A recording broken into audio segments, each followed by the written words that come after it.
Hey everyone, welcome to my first city update video on my new city-focused channel. This is going to be a relatively small and short one, but still feels like a triumph for me. Any kind of update in here is a good thing, and I've got a couple of things to cover with you. So let me pick up the camera and take you around a little bit. All right, so I've been talking for a while about how the next major project in this room is going to be to tear up this zoo and build a new one that will take up a lot more of the space there. And both of today's updates have to do with that, but the first one especially is kind of indirect. So I'm actually going to take you around to the other side where I did a little bit of work about a week ago, actually. Just hadn't gotten to filming it yet. I've been looking around the city and realizing I want this to be more lively. Like even in the spaces that are not in use, the in-between spaces, I want to see more stuff there. And that's going to take a lot of work. It's going to take a lot of time. But one of the specific things that I arrived at as a conclusion is that I want to have more foliage in this place. So unfortunately, I did not film this before I started making changes. I know that I need to work on that in the future for this channel in particular, do before and after at least photos, if not full videos. But I added a bunch of additional foliage here in between. And looking at it now, it doesn't look as good as I would like. Like it looks a little bit better over here where, you're seeing more finished or at least partially finished terrain because I've got the bedding underneath. I've got the ballast work done underneath the train tracks here.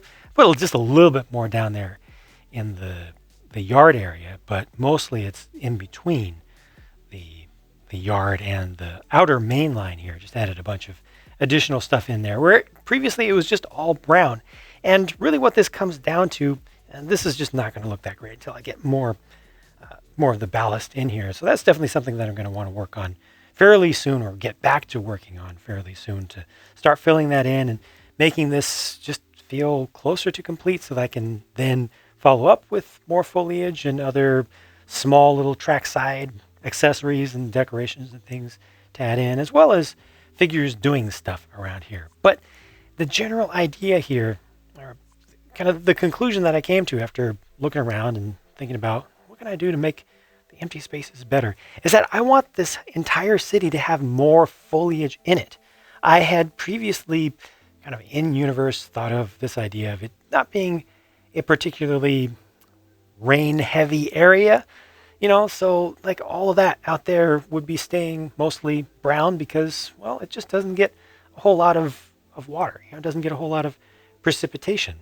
And that's where the story ties back into the stuff with the zoo, because I have this laccolith here, this hillside formation, and I really did like this idea of having this area here, this side, being kind of the hot side, the side that gets exposed to the most sun and thus has the least greenery and foliage on it. Greenage, I'm going to have to hold on to that. That was actually better than I expected it to be, even though it's completely wrong. Compared to the other side. So I'm going to go ahead and walk around to the other side again. And here, we're actually going to turn right down in this little corner right here. See, the idea was that some of the fog that comes off the bay and the water, I've got water space that's intended to be all out here. Some of that fog that comes up in the morning would be just inundating this whole little valley back here and creating this more vibrant space, this more vibrant corner there, just where the fog basically just goes up the hill. And similarly, there's a corner over here where a similar thing tends to happen. I don't know, I guess there's like some swirling action where some of the wind just brings it, and it kind of settles in here, it kind of settles around the corner. But that's all well and good, and it's inspired by stuff that I've seen in person. But I need to up the ante quite a bit, I think. I think that this over here needs to have a little bit more on it, and the wet areas of this need to be far more lush, far more green. Like what I like most that I see here in this corner right here is the greenery. So I'm going to work on increasing that significantly and using this as kind of a benchmark, because I do like that idea of considering weather, like microclimates and weather patterns, and having some sense to where foliage grows in a city.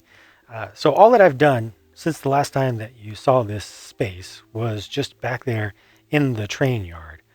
So yeah, I don't have anything else tangible to show you, but I don't know. I spent like half an hour just sitting there looking at different stuff, putting some things down. And the biggest thing is that it's part of a new movement where I'm going to be adding more in. Like all these spaces that have not been developed yet, it's all well and good. Some of them actually won't be fully developed. You know, I'm going to have open space throughout the city, and that's something that I've been moving towards fairly consistently as I've gotten more space available to me.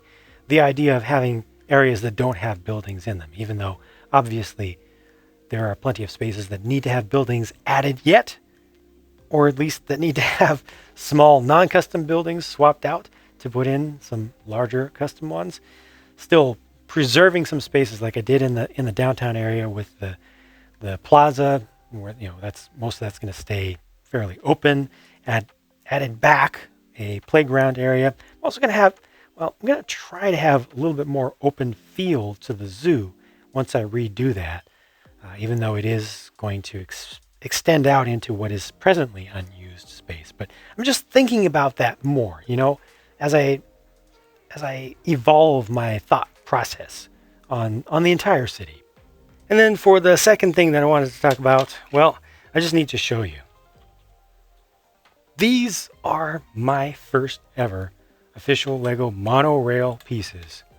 Well, some of them. I got a bunch of them in a Bricklink haul that I didn't open on camera because I didn't feel like it. I just wanted to dive right in and start looking at some stuff. I got a bunch of monorail stuff, including an actual engine, so I'll actually be able to make this work. I've been thinking for years what I would do if I got some monorail stuff. I didn't want for the longest time to get monorail stuff. At least for my city, because, well, I've got my custom elevated layout back there. And, I'm happy with that. I'm happy with the engineering that went into that. I'm happy with how it works. And it is that 4-stud wide thing. It's intended to be like a modern replacement for me, and custom at that, for monorail. And I knew that, I've known all this time that if I got into monorail stuff, I would get sucked in quite strongly. So I've avoided it.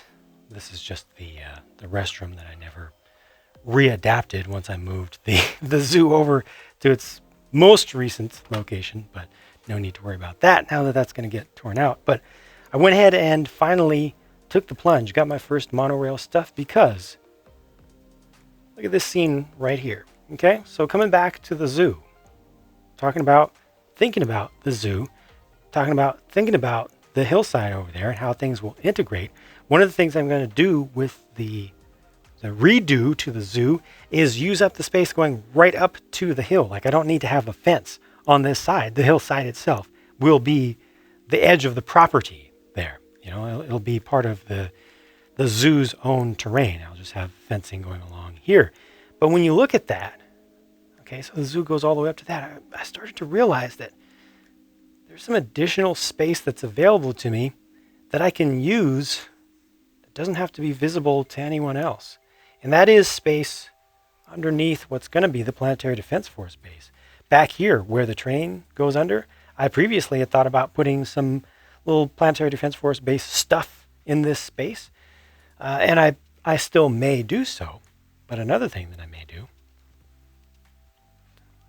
make another hole right down here for a smaller tunnel and have a monorail track that goes through there. It can be just a single track because of the way that monorails work, which is relatively unique compared to other things that are done with Lego moving vehicles and trains.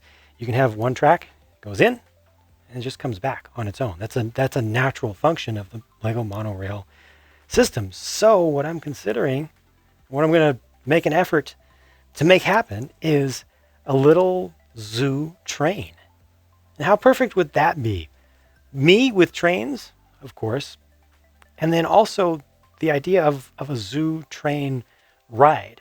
It ties directly into like miniature scale, but still human rideable trains that I've been on in my childhood, like early childhood that I can remember, and whether actually on rails or just driving around, on tires, like simulated trains. Still, there's something very pure and childish about the idea of a small train, a really, really small scale train that's still human rideable. And if I can integrate that in to the complete redo of the zoo, I will just love that, because I've been looking for opportunities to add more life, more movement to this entire layout. So that's the next thing that I'm going to be considering as I prepare to redo the zoo. I'm not going to just start building immediately. I mean, as soon as I'm ready, I will start building, but I'm not going to do this build just completely willy-nilly. Things that are foundational, such as if I'm going to run tracks through the thing, that needs to be planned out in advance. I need to have a general idea of how that's going to go before I start to get my hands on actual bricks and start making some things happen. So presently, my idea is that I would have like a J almost. So the monorail would go through a second tunnel, a smaller tunnel here, which I would just punch through the base right there. It would go back underneath, and then it would be able to emerge at ground level. The station for people to get on, the stop for people to get on and off, would be somewhere in this general area. And then it would go up, or it would stay straight and then it would turn and then it would go up. Somehow, before we get to the middle of this side here, it would be elevated, and then it would be actually above all the exhibits, and where people would be looking at what there is to see here in the zoo. So it would be above all of that, and the people on the train would be looking down at things. I was thinking that it would be nice to have a train going up and then past a giraffe, where the giraffe head would then be at the same level as the people. I don't know how far. I'm completely new to the system, so I have not even looked at the ramp pieces. I did get some up and down pieces. Well, they're the same, but the ramp pieces to change elevation. And with the geared system, as Monorail has, you don't have to worry about traction and everything. So yeah, I don't know if I'm just going to go around one side, or I'm going to bring it all the way around. I've thought about doing a full loop. I think that a full loop might be too much for the amount of space that I actually have here to work with. And I don't want to turn it into just a train zoo. I don't mind if it takes up a little bit more space than you might expect, just because of how much I love train stuff. But I don't want it to be too much. I still want the focus to be on the animals and the people, observing them. So we'll see how that goes. But those are the two main things that both tie into what's going on over here. So, once I do get the monorail in here, there's a possibility that it'll even pass up there. But at the very least, it will go through this tunnel, and that'll work really well with the addition of more foliage to the city, and particularly to this area, where I'll have kind of a jungly, covered up entrance, where most of the patrons, I think, to the zoo won't even see the entrance to the tunnel itself. It'll just look like the train is kind of disappearing into the bushes and into the trees. I think that's just the appropriate way to do it, and to minimize the appearance of artificial boundaries for the minifigs that get in here.